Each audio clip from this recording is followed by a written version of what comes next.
మనం విమర్శలు చేస్తాం అక్కడ. వయస్సు అండి, అదండి, అవగాహన. ఏం అవగాహన ఉండి కాపురాలు కూలిపోతున్నాయండి? 4 ఏళ్ళు ప్రేమించుకున్నవాడు 2 ఏళ్ళు కాపురం చేయట్లేదు. 12 ఏళ్ళు ప్రేమించుకున్నారు, ఏడాదికి విడిపోయారు. కర్మ అంటారు దీన్ని. 12 ఏళ్ళు ప్రేమించుకున్నారట. ఏం ప్రేమించుకున్నారో?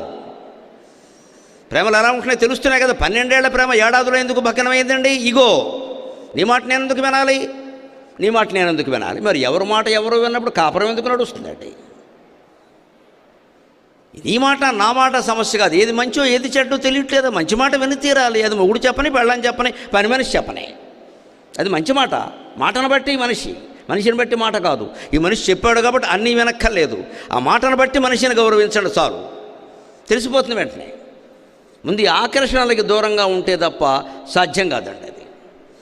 ఈశావాస్యమిదం సర్వం యత్కించ జగత్యాం జగతు తేన త్యక్తేన భుంజీథాక మాగృధ కశ్యస్విద్ధనం. ఈశావాస్యోపనిషత్తులో మాట ఇది. ఆ ఉపనిషత్ సారాంశం ఏమిటంటే ఈశావాస్యమిదం సర్వం, అంతా ఈశ్వరుడిదే. యత్కించి జగత్యాం జగతు, అంగుళంలో 100వ వంతు కూడా అయింది, నీదంటూ ఏం లేదు ఇక్కడ. తేన త్యక్తేన భుంజీథాక అంటే నువ్వు తింటున్న సొమ్మంతా కూడా భగవంతుడిదే, ఆయన వదిలిపెట్టింది, ఆయన ఉచ్ఛిష్టమే. అందుకనే మా గృధ కశ్యస్విద్ధనం, ఎవడి సొమ్ము ఆశించదు, నీ సొమ్మే నీకెక్కువ. నువ్వు అనుభవిస్తున్న సొమ్మే భగవంతుడిదైనప్పుడు ఇంకోటి సొమ్ము ఆశిస్తున్నావంటే ఇంతకన్నా దరిద్రం ఉందా? ఈ ఒక్క వాక్యం చాలదండి లోకంలో అవినీతి నశించడానికి.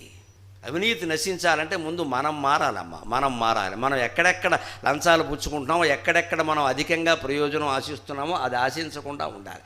వినడానికి 100,000 సంఖ్యలో వస్తుంటే ఒక జీవిగా నా హృదయంలో ఉండే బాధ ఏమిటంటే ఇంతమంది మారితే ఆంధ్రప్రదేశ్ అంతా మారినట్టే కదా.